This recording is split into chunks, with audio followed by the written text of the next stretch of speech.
For those of you in the room, I really don't need to introduce the two people that will be talking today, but you know, one of the good things is that we now have an online audience, so I will introduce them. So we have Janet Stephenson, who is Director of the Centre for Sustainability, and Michael Jacks, who is in the Department of Physics, and they're going to be talking to us about electricity demand in New Zealand, and in particular the findings from the Green Grid project. So welcome over to this fab duo. Thanks, Ivan. Right, is it? I'd quite like to be just able to see this as I speak. That's great. Excellent. Well, welcome everybody. What we're going to be talking about today is some high-level findings from the aspects of the research that we've been undertaking here at Otago in relation to this big project called Green Grid, which, as you can see, ran for 6 years. In fact, it's still running a little bit from the Canterbury side this year. So Canterbury University led it, and it's looking really at what's the future of New Zealand's electricity grid as we go through a number of changes into the future. And a lot of the focus of the research was on, I guess, what you call engineering questions about frequency keeping and whether there'd be congestion and how to address things like lots of PV starting to emerge on a particular part of the line. In Otago here, we were more focused on the demand side, looking at what's happening in households amongst consumers and what the implications that might have for the grid. So while the Canterbury guys were mostly looking at the supply side and the lines themselves, we were looking at the demand side. So why were we interested in the residential side? Well, about 70% of the energy used in that residential sector is actually electricity. So it's a really big aspect of our daily lives, our heating, our cooking, our lights and everything else. And there's a decreasing trend in energy per household, and it's not clear why. Is it efficiency? There's been some work around that, but we don't know. Importantly, what drives electricity costs for the entire sector is actually the peaks in the demand, the daily peaks and the seasonal peaks. And the daily peaks are basically driven by what happens in households. And so understanding the nature of those peaks, what's making households use a lot at different times, and what are the opportunities for changing that, has really important financial considerations for the sector. But actually, houses are very much a black box for most researchers in New Zealand. There's very, very little research being done looking in a really detailed way about what's happening in terms of consumption and how and why people use energy in their daily lives and how that's changing. But we are aware that there is rapid change going ahead, and when this project was started, as you will see, as I'll talk in a minute, we were just at the very beginning of some of those little quiet changes that were starting to happen within the grid. And we call this the grid edge, and that's the sort of phrase that's become increasingly popular rather than talking about the demand side, which kind of suggests that people demand and the electricity system supplies. That's no longer the model that we're working with. So households are picking up new electricity appliances like smart appliances, solar PV, batteries, electric vehicles. And electricity retailer business models are changing too.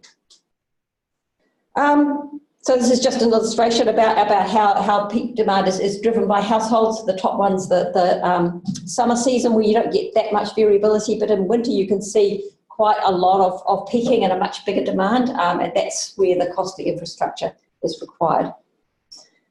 And every additional kilowatt costs quite a lot of money, $150 to $200 a year. So we're going to talk about 4 key areas of findings.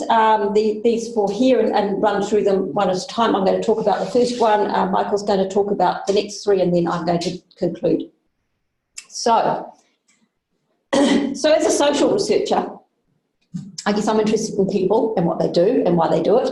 But I'm also interested in working with people who've got the technical knowledge. So a lot of the work that we do is right in that kind of intersection between the two. And some of the work that we've been doing is really trying to pick up those quiet signals of change before they start happening, so that we can talk to the sector we can talk to the political environment about these changes that we think are going to happen. And one of these big changes was the uptake of PV. So back in 2012, when this project started, we did this survey, and we asked people, how willing would you be, if at all, to install photovoltaic panels in the future? Big household survey. We had no idea that there was such an appetite. We had no idea that 50% would say that they were willing or very willing, when PV was really a bit of an outlandish idea, even at that point in time. And this is just a graph of uptake of about 80% of New Zealand's population, and you can see about the time we did that survey, that was the level of uptake of PV. But there was this latent demand, what was going on here. And sure enough, almost immediately afterwards, it started shooting up. But it was really weird that it started shooting up. Oh, first of all, so what we were interested in is first of all, who are the people who are installing PV and why might they be interested? Might this become more widespread? And how might this uptake influence the system, and what might the costs of that be?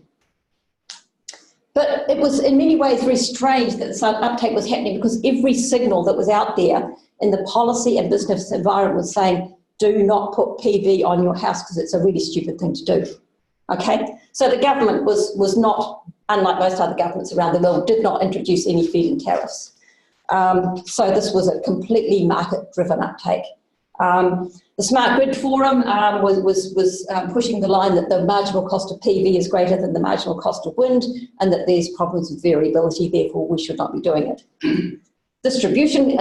One distribution company introduced what was popularly called a solar tax, and there was a great pushback around that. And that was around extra lines charges for very understandable reasons, but it received a lot of media attention. Retailers, which had quite high buyback rates, dropped their buyback rates enormously. The Electricity Authority was warning that poorer consumers would end up paying more. The Parliamentary Commissioner for the Environment said, oh, this isn't going to reduce greenhouse gas emissions. And ECA said, buy an EV, electric vehicle, not PV. So every signal was saying, don't do this. But it's been unabated since then. Is that irrational? Well, if it's irrational, it's just what people do. So we've got to accept that. So, whoops. So why is this happening? So we've done social research about why this uptake's happening. So there's a number of reasons why people are doing it. It's got very little to do with finance. It's about a desire for independence. It's about a lack of trust in electricity companies. It's about a desire for greater financial control. You're not at their beck and call. It's about environmental concern. It's about the perception that PV will give us resilience. Well, it only will if we've got a battery and we can go off grid, but never mind. And also that the cost equivalence is much less important to people than a lot of these other values. And there are flow-on changes from this PV uptake. We're seeing changes in the activities that people undertake in their households and when they're doing it. The idea of self-generation becoming an accepted norm. Everybody knows what that means now. They've got an idea of it, whereas 10 years ago, no idea. And people go through a bit of an identity change from being a consumer of electricity to being a much more active prosumer. So someone who's interacting every day with the idea of electrons flowing through their lives. And we see it starts to also influence people's desires for other sorts of technologies like batteries, electric vehicles.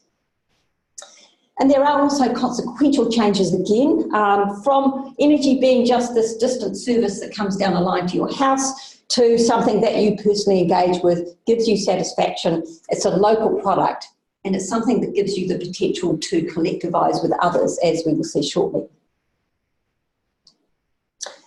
Similar story with electric vehicles.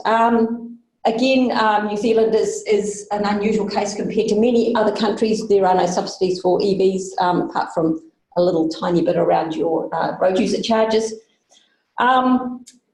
In a 2012 survey, this is comparing New Zealand in the blue with the UK, so we're much more enthusiastic about electric vehicles in New Zealand than people are in the UK, which was an interesting finding in its own right. And then we asked a number of questions about conditions under which people become more enthusiastic, and clearly if the cost of buying and running was significantly less than the cost of an electric car, or we know certainly that running is a lot less, and the buying is becoming almost equivalent. So that survey was done sort of back around here, and since then uptake has been quite phenomenal again. So there are also other signals and trends with implications for the electricity system. People are picking up now home batteries. It's becoming a matter of course to put in a battery when you buy your PV. Smart appliances, Wi-Fi enabled are becoming much more common. People are adopting home energy management systems. People are actively engaging with energy in ways they didn't used to in the past. Well, I should say electricity here. As I said, there is this dissatisfaction with power companies, and there's a lot of interest in new business models, particularly business models that are kind of socially oriented. So let's just have a brief look at what some of those are emerging in the market. So here's a company, Peter Power, doing peer-to-peer trading of electricity from PV. Optimising a solar surplus and focusing on you can buy local. Our Energy doing something similar, creating a digital marketplace. These guys pair with retailers, again, very much a local focus. EMH Trade, they've actually trialling a local energy market in the Waitati area, in the Blueskin area at the moment. So again, that allows people to either sell or give their surplus generation to others in the community who don't have PV, and people buy it for less and get paid more than they would in the usual circumstance. You've got companies like Flick Electric who are allowing people to start essentially feeling the impacts of getting their electricity at the cost of the spot market. And Solar City, who are not just selling PV, they're actually selling energy as a service. So they've got a PV lease arrangement, zero upfront cost, includes batteries, and essentially this allows anybody who wants to get into the PV business by actually leasing a PV, as I said, at zero upfront cost. So what kind of qualities are they offering to customers? They're offering energy as a service. They're offering a kind of a sharing economy idea. They're offering localness. These are all things that are really attracting people in households and often businesses. They allow consumers often to engage directly with the market, and it's all about storage and flexibility, self-consumption, sharing and selling and buying, all activities that households have never really been able to do before. So there's a whole new world opening up there. The implications of that I'll come back to once Michael's covered off some of the technical, interesting work that he's been doing, looking at what's happening inside households. So this is a bit of a tag team presentation. So I'm going to talk about some of the other work that we've been doing as part of this project. So I probably won't go into detail on all of these topics, but I'll provide you with the papers you can read to look at the more of the details. But what I want to talk about now is really about how we collected some time series data on electricity use. So we really wanted to understand, you know, if the residential sector is driving these peaks here, how is it doing it? You know, well, first of all, is the residential sector doing it, and what appliances are they using to actually drive those peaks? So we want to understand, you know, what's underlying those peaks in demand. And before I kind of go on, I just want to say that this is the national picture. So this is the national peak picture where you're saying, okay, the peaks are here, they're driving costs on the electricity network, but this happens at every scale on the network. So on the regional and local networks, you have the same thing where peaks are driving costs, and often the case. So when we talk about peaks, it's not necessarily national that we only care about. We're also talking about things where you're getting congestion on a local network. So we set about collecting data on households. So here you can see where we've installed these grid spy units. So this is a New Zealand company. Basically, they install it into your network board, and we were able to start monitoring people's electricity use.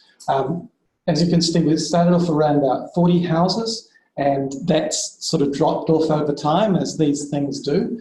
The data wasn't perfect, and any of you who've tried to collect this data will know this, but it becomes very patchy. And so you can see here, this is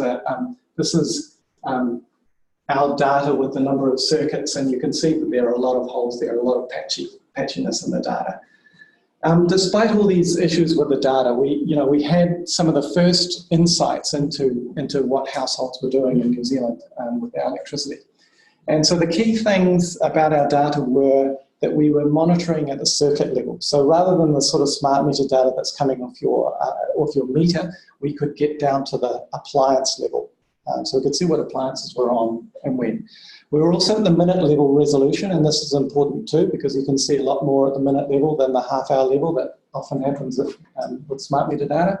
At around about 30 households, so it's not huge, but you'll see that we can, even with that amount, we've managed to do things with it. The other thing we did was we collected a lot of information about the households, demographics, time use diaries, etc. I'm not going to talk about this, but we've done a bit of work comparing our detailed time monitoring with the time use diaries, which is quite interesting to see how people think about how they're using electricity and actually how they do it. So this is just a picture to show you what it looks like. So this is just so this is a kind of just one of the houses that we're monitoring, and you can see that. So this is over a whole week, and you can see how variable it is. So the kind of things I want to bring your attention to is the peaks. So we're up here above 8 kilowatts in the peaks of demand in this particular house over this time. The average is less than 1 kilowatt. Okay, so these huge variability over time in this demand. You can also see the sort of things that we can see in this data, which is what the appliances were at the time. There is a reasonable amount of periodicity. You can see kind of nighttime periods where the demand is low, etc. This is just an example of a household with PV. I quite like this because it kind of shows you what happens with PV where the generation here is listed as negative. So it's negative demand. And so you're getting this huge fluctuation from 6 kilowatt positive down to minus 4 kilowatt negative. Is that PV with a battery or? No. You can actually see that they're doing things with their hot water. So they've got their hot water coming on exactly when the solar PV is generating, but they don't have a battery. So the first thing, first kind of insight from this data is the variability in a single household. So if you look at this top line here, this one house, so what we've drawn here is the average down the bottom here, and the dotted lines are the maximum. Okay, so the average is way down here, and the maximum over that period of time is up there, and the red lines are the summer values. And you can see that, even though the average is down here, you have this enormous maximum up the top there. The second thing is the variability between houses. So if you look at these 3 different houses, you can see that even their average behaviour is different, but their peak behaviour is extremely different. And it's driven by the household patterns, and so these things are very variable, and you can see that in the data. So if you have that sort of variability, then the key thing is what does this look like when you start aggregating over houses? Because often a network will see a bunch of houses rather than a single house. And so what I've just shown here is one house and then an average of 40 of these houses. And you can see that kind of average value way down there compared to the peak. So it's clear that because of this huge variability between houses, you're getting this averaging effect by aggregating a bunch of houses all together. Michael, so just one question is, the blue is just one house, is this your worst case scenario? Do you see differences between households that are supposedly in high-end areas versus low-income areas? Or how do you see these differences between households? Yeah, so we really didn't have enough data to be able to look at things like that, to see whether there was any grouping by demographics or that sort of thing. Exactly, but that would be a really interesting thing to look at. Are the wealthy people, do they have pickier loads? Right. That sort of thing. Are they having more of an impact on the network than others? But we didn't look at that. I have a follow-on question. Are they in the same area? So, I mean, I look at this and I see that there could be real benefits from peer-to-peer trading and local networks. But if they're in very different parts of the country, then So I guess this kind of work kind of gets to that, and I'll just show you another graph. So this is what's called a low duration curve, and it's just another way of looking at this data, because all you basically do to get a low duration curve is you put all the you sort the data. So you take a whole series of data, and this looks like it's a year and a bit of 1 minute data, and you sort it so that all the highest parts of this end and the lowest parts of this end. Okay, and so it gives you a picture of how peaky the demand is. Because you can see here that single house, that one up there, has very high peaks, and then has a bit of a shoulder, and then has this kind of mean value, which I said before was lower than this kind of base load value, which is lower than about 1 kilowatt. Okay, as you start averaging over houses, this is the kilowatt per house, you see that peak comes down, and it comes down very rapidly. It comes down once you get to about 5 houses. So it's almost saying that, that there's such a variation between houses that very quickly you get to that saturation. And we found that you get the smoothing effect, the smoothing effect of aggregation saturates at about 20 to 30 houses. And I guess we only had that many houses to look at, but when we got to 20, we found that there wasn't much additional smoothing once you added more houses. And then we tried this with all the different combinations of houses as well to really investigate that, because we wanted to understand actually how many houses do you have to average over to get the smoothing effect. And we think it's around 20 houses. So, I mean, what you're talking about is when you say local sharing, this has lots of ramifications for that, but it also has ramifications for battery sizing. And so we're doing an additional piece of work just on where should you place a battery to get the most benefit. And if you put it at a single house, then you have to deal with that sort of variability there. But if it's kind of grid level or street level, and you're sharing it with your neighbours, then you could possibly, you don't need as big a battery to have the same sort of smoothing benefits. Right, so that was that. Okay, so the other thing we wanted to look at is, so what appliances contribute to these peaks, or what appliances contribute when? And so this is just an example of one house. So the houses we monitored actually weren't subject to ripple control. Okay, so ripple control is where the networks control your hot water cylinders to reduce demand and congestion on the network. But not all lines companies do this. It's very variable throughout New Zealand, and the particular houses we were in, even though this was actually labelled hot water controlled, it was on a controlled circuit that the lines company wasn't controlling.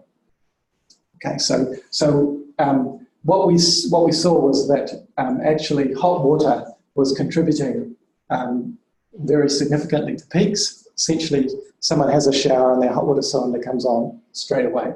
But the great thing with this data was we could start to pick apart this. You could start looking at lighting, for example, and Carsten, a master's student, has done some work on that, for example. So this is just a graph showing some of the breakdown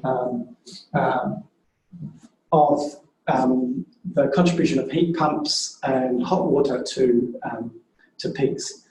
So this is showing you that, okay, so if we skip to winter, you can see that the heat pump is starting to have quite a contribution to, say, the AM and the PM peak. In fact, in the PM peak, it's having a larger contribution than water in our particular sample. And so that's the sort of data that you can extract out of this work. So the next topic I want to talk about is really, well, what's the next step? You know, if you're thinking about, okay, so if some of these appliances are contributing to peaks, what can we do? What demand side management can we do with these appliances to kind of alleviate this?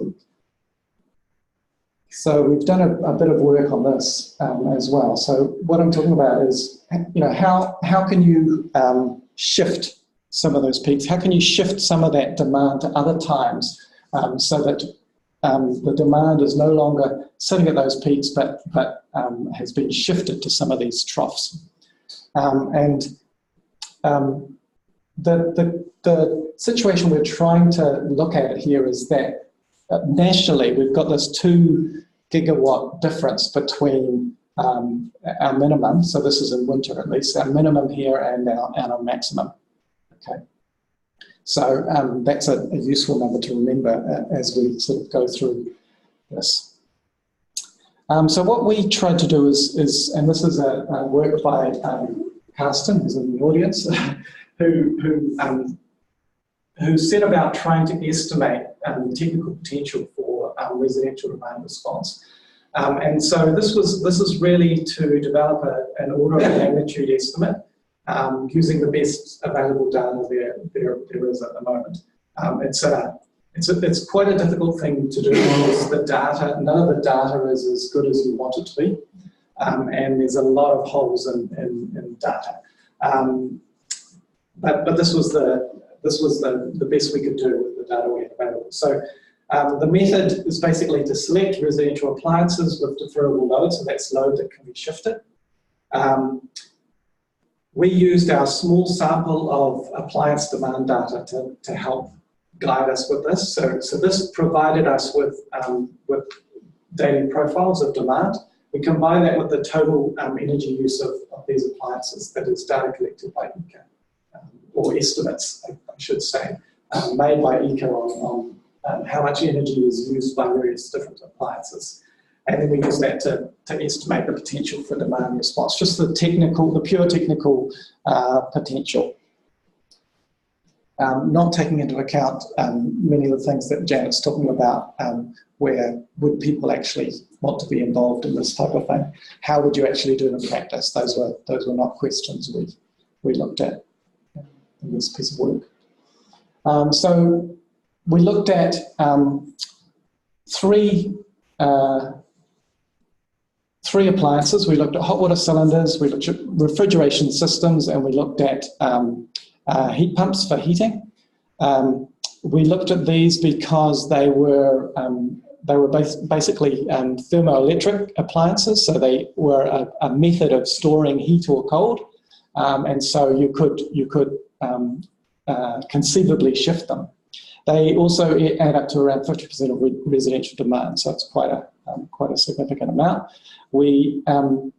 And that's, so in principle could be shifted. We didn't do resistance heaters. This was something we couldn't do simply because we don't have the data on it. Because our data is collected at the circuit level, you never really know where someone's plugged in a heater in the data. It actually comes out in our data as rest, as in rest of the house. So we don't really know about that. So we haven't taken that into account.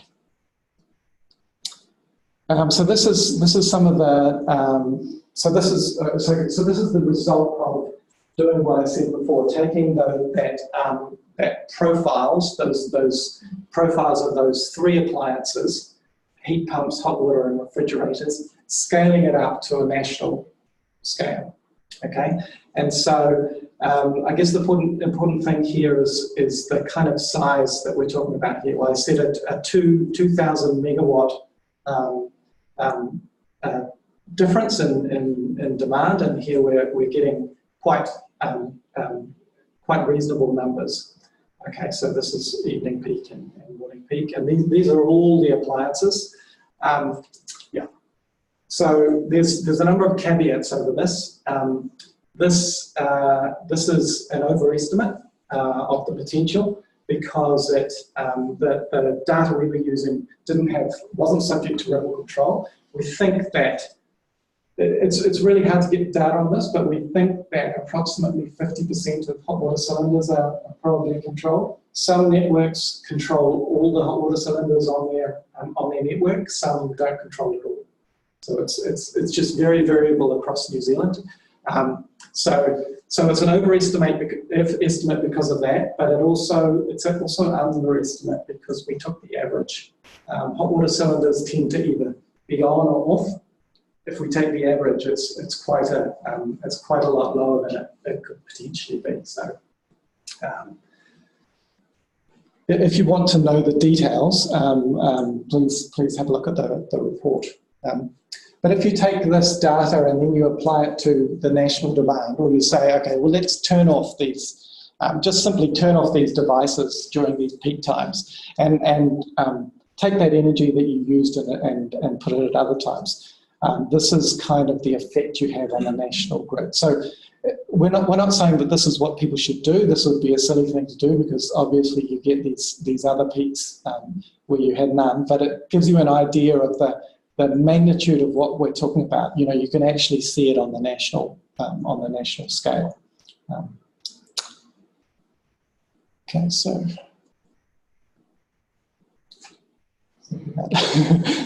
time, it's not too bad, is it?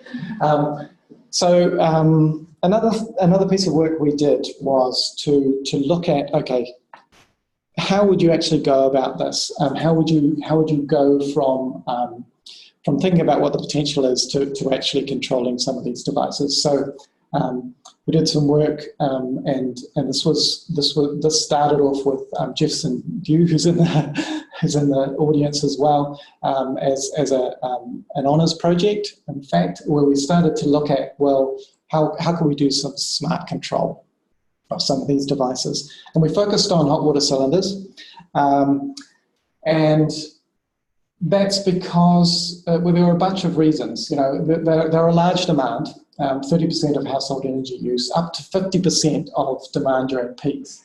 There's a large storage capacity, and so you can actually compare it with a Tesla Powerwall, for example, the home battery storage. Nationwide ownership already, and kind of it feels like it's a time for a revision of ripple control. Ripple control is quite an old technology. It has a very varied use across networks. Maybe we could do something much smarter, either with smart controllers that are retrofitted to hot water cylinders or smart cylinders, and there's a lot of kind of work on making kind of smarter cylinders out there. So we did some work on simulating some control scenarios. So we started with a very simple physical model of a hot water cylinder. We coupled that with hot water usage patterns, which we derived from our grid supply data. So it's kind of working backwards. And the importance of being able to simulate is that you can evaluate the impact on service. So what I mean by that is if you're running a simulation where you're controlling someone's hot water, you want to know whether you've overdone it, whether you're making people have cold showers or not.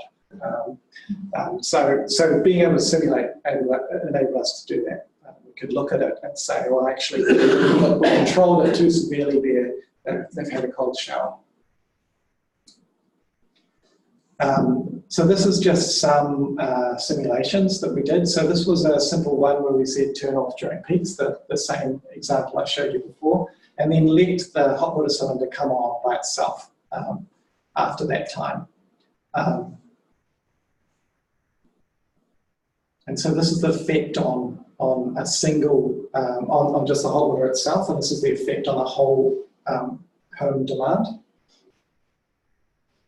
And this kind of just shows you the percentage of off-peak usage. So basically we're defining off-peak as away from these peaks, and so you can see that that was there were kind of 5 kilowatts hours per day during peak time until we came on with our control scenario and shifted that to off-peak.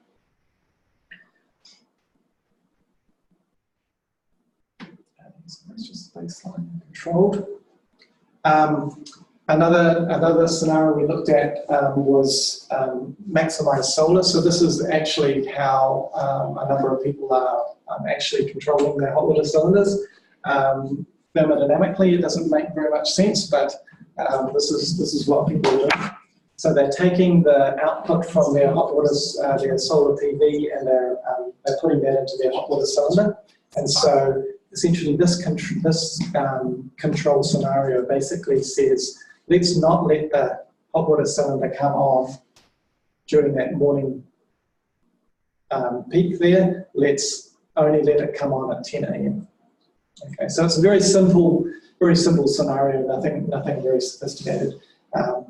And you can kind of see the results over here, where this is the amount of demand that was kind of on during 10 a.m. to 4 p.m. now that we've used that control. So much more demand during that solar period. And this is just showing you a solar profile overlaid over the top of that situation. And you could come up with much more sophisticated control scenarios. We didn't explore that in too much detail.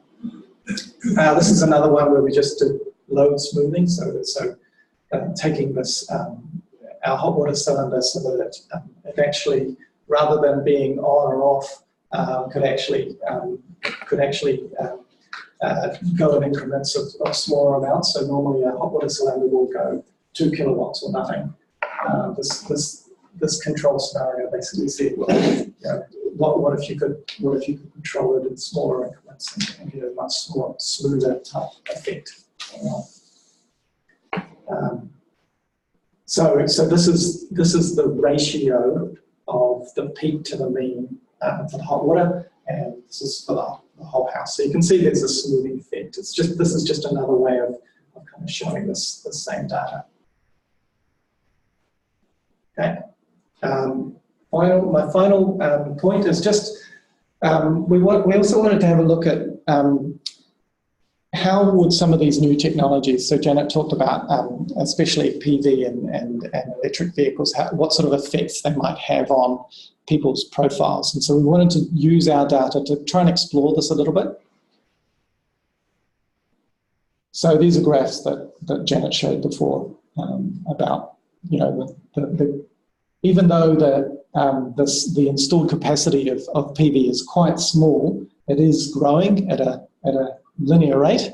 And if you had a street, say, where everyone put in PV, then you really have to you'd really be concerned about what that was doing to your profiles. Electric vehicles are the same. Very small numbers at the moment, even with this target of 64,000 by 2021 that the government has. It's not going to have a very much of an impact on a large scale, but on a street level it could have a huge impact if suddenly all your neighbours decided they wanted electric vehicles as well. So this is some of the work where we looked at this. So we added PV to the households we had. So this is just an individual house. And then this is an aggregated effect. So this is where we looked at the kilowatt demand per house, and we looked at it for different values of PV penetration, right? And so you can see in this single house that the demand with PV, so this is what it looks like to the network, goes negative, okay, when there's generation. And when you look at a number of houses all aggregated together, you still get that PV effect because obviously the sun is shining on all of them. So what I want to bring your attention to here is the size of that. So the difference between that middle negative demand there and the peak ends up being 3 kilowatts per house in this case. And in winter, even though we're saying, okay, well, solar's not going to have much effect, you've actually got a 3 kilowatt effect there as well, between your peak and your trough. Electric vehicles are very interesting, and there's a lot of concern about electric vehicles in local networks.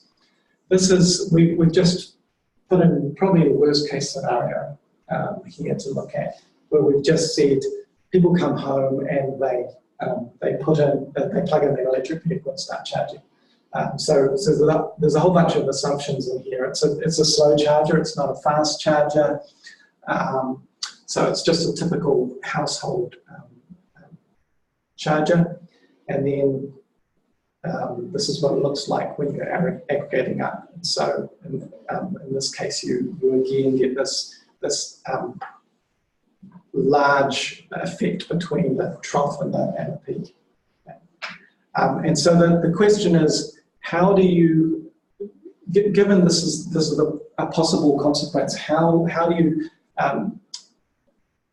think about incentivizing or changing the behavior of people so that you don't get this type of outcome? And so it's similar to a lot of the other questions that we've been asking in this project. You want these certain outcomes, but then how do you go about, it's not just a technical fix. Often there's a large social element to how you might go about avoiding this type of effect. So this would increase the peaks on the network and increase the expense of electricity for everyone. So I think that I'm handing back to you now, Janet. Yes, Michael, just on a question there, would it help if EVs had PVs on top? It's a tiny effect. Really. Very tiny. Yes, it's very small.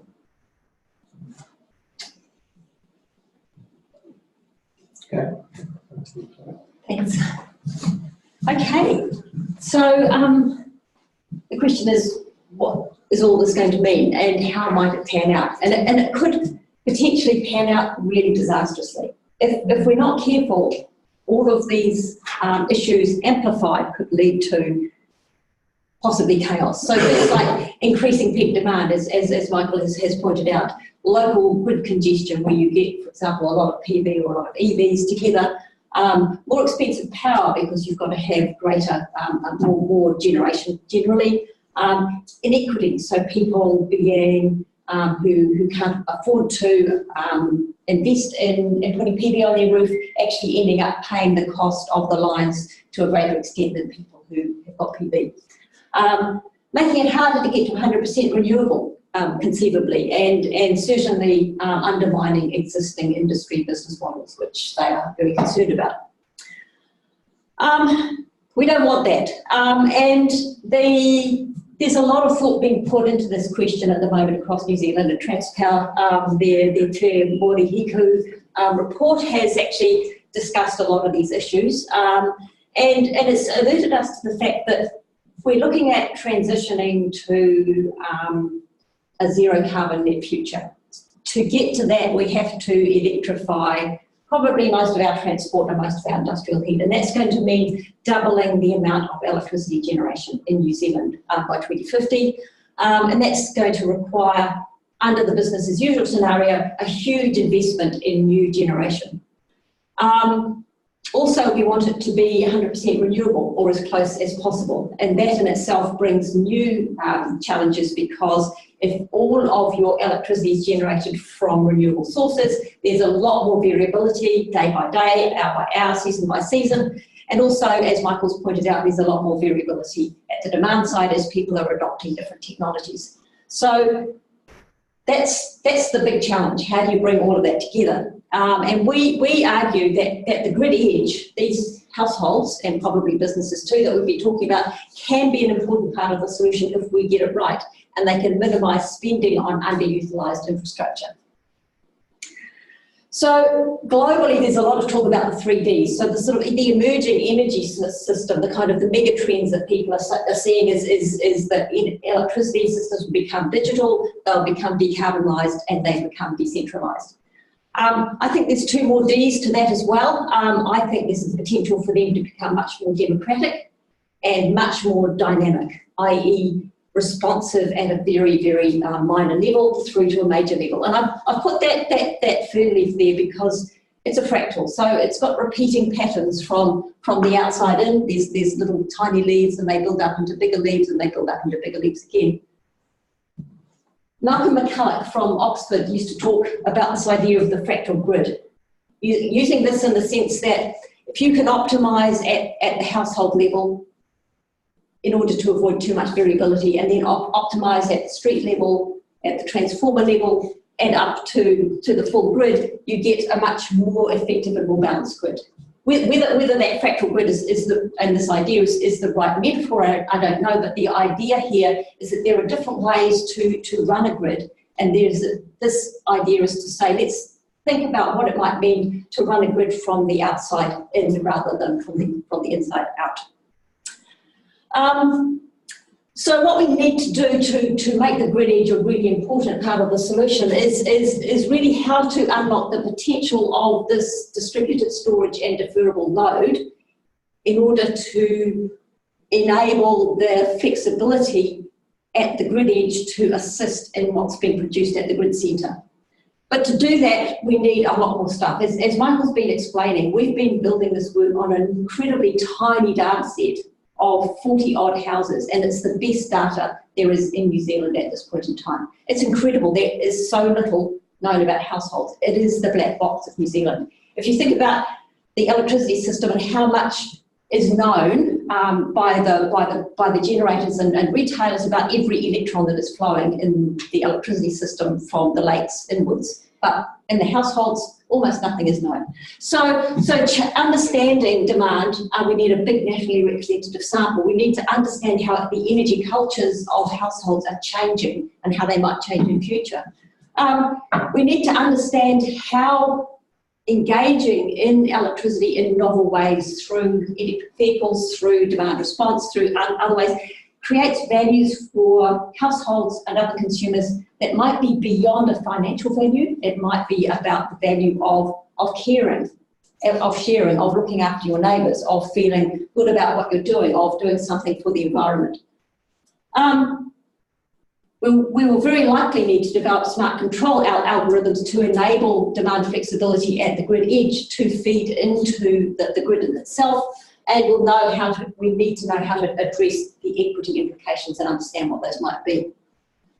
And also there's a whole lot of potential around these kind of new economic models of energy as a service, of a sharing economy, and of demand flexibility becoming a part of the electricity market as much as the sale of electrons is. Acknowledgements to all of the many people who've contributed to this work, especially the Canterbury team, if you're there. Hi, nice to have you here. And we've had a lot of assistance from MB in particular, but a lot of other co-funders as well. I think there are questions.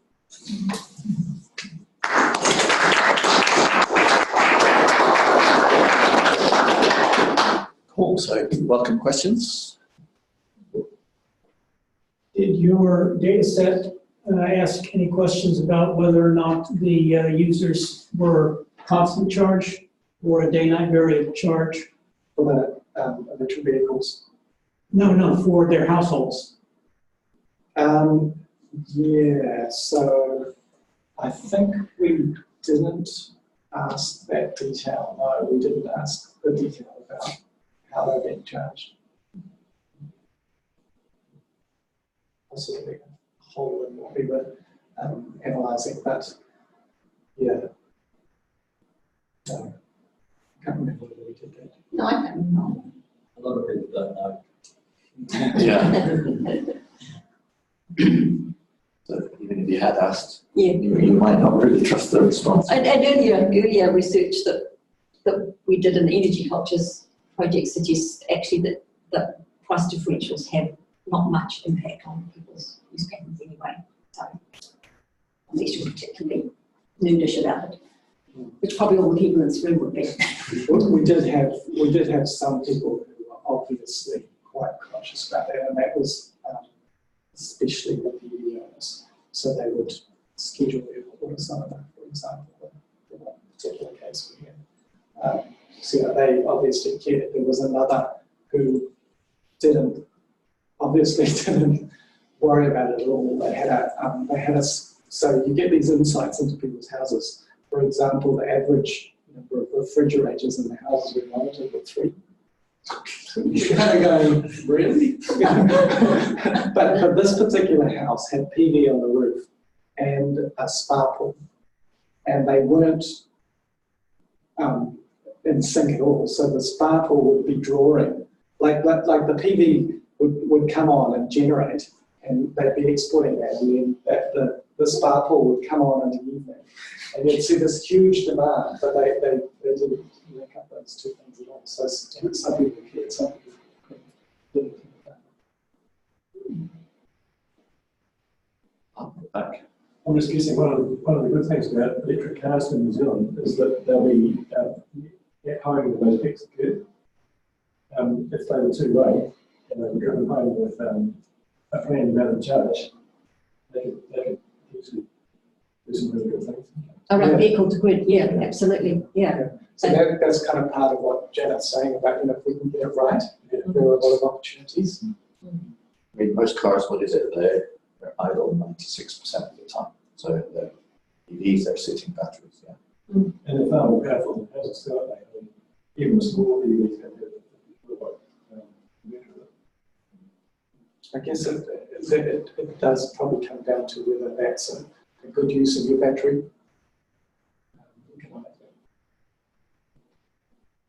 Did you record the voltage dial? No, only on one house. Only on one house did we go to the extent of recording the voltage. So your power levels are based on an estimate of the nominal line, are they? Yes, they are. Yeah.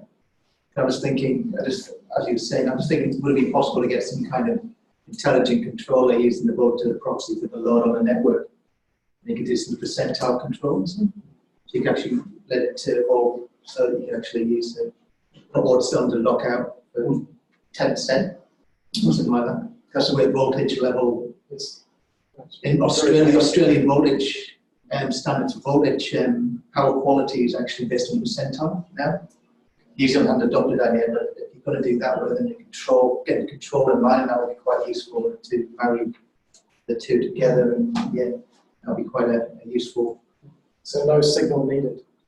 Yeah, just do it. So you get an outcome based on a 90% now, so you lose your hot water 10-20%, and then you obviously guarantee. Obviously it'll change winter, summer, or whatever, but it's intelligent control. So what proportion of the electricity in New Zealand is generated from the green grid? Just trying to see, because obviously you'd have to work well with Transpower to sway the modes of operation, not just in public, but the suppliers as well. Are you asking what proportion is renewable or what proportion is generated? Contributing, the green grid. Oh, well, actually, no, well, the term green grid is just an acronym, really. But it is referring to renewable energy in the grid. And New Zealand's already 80 to 85% renewable. So I think what you're asking about is the grid edge.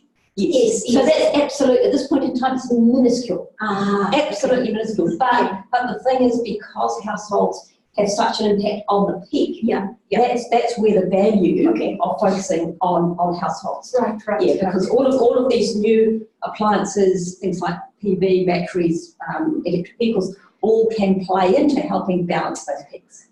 Yeah. Okay, sorry, just all good. Yeah.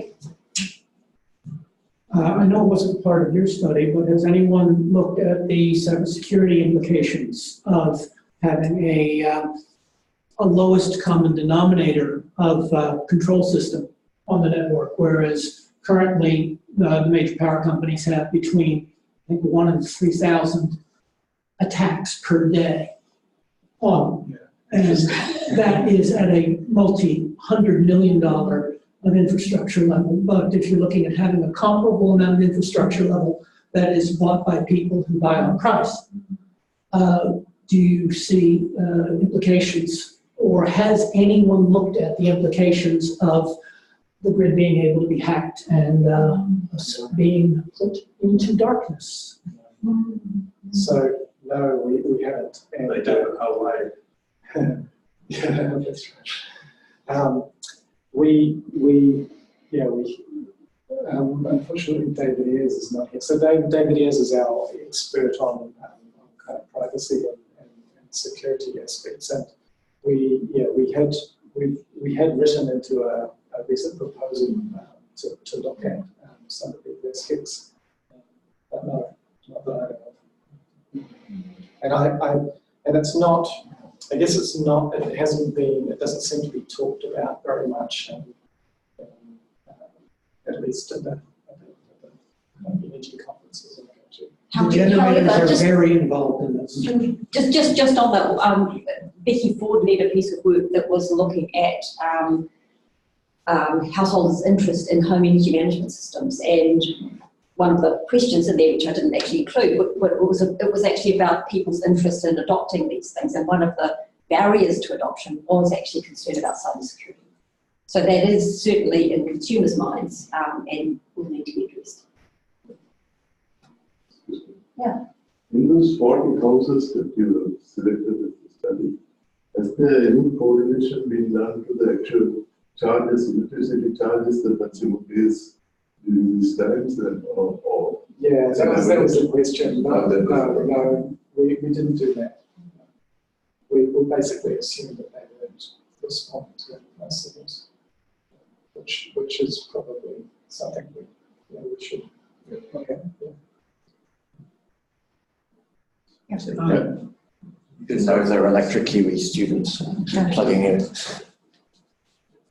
Michael, you mentioned that PV to hot water was thermodynamically not great, but nonetheless, doesn't it have the ability to A, stay separate from the grid, and B, just take the peak of the hot water? Yeah, and people are heating their hot water cylinders with electricity.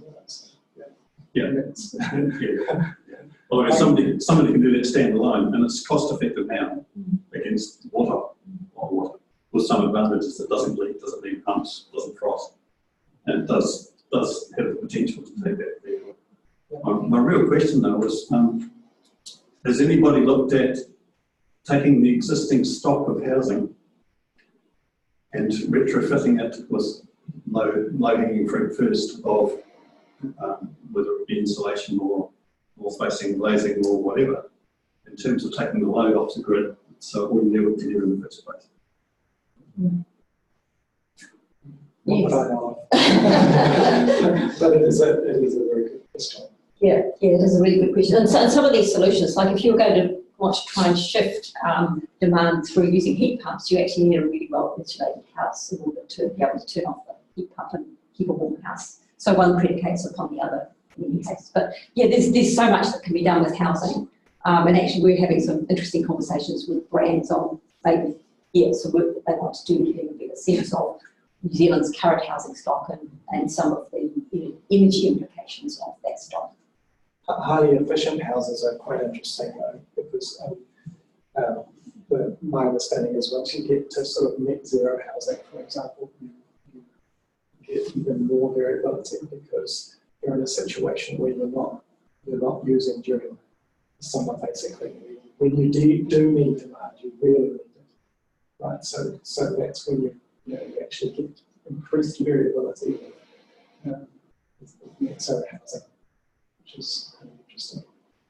But this also has implications for time planning.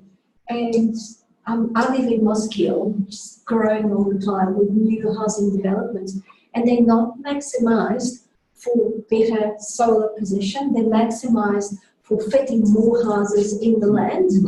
So sadly, because I mean, you can see some houses are really in the dark zone, whereas if it was planned in a different way, you could aim them for northwest to really capture most of the sun and not. Yeah. So brands needs to talk about other things as well. I think it also relates to your chart actually on with the 20 houses and how those peaks are reduced. Yeah, just the 20 houses. I think that's really quite striking. I mean, it has an immediate effect even with that kind of 5 houses. Right. Which is what I was. It's almost like portfolio theory, just having more than one stock. Ironically, it's about 20 stocks as well, so you could almost apply portfolio theory.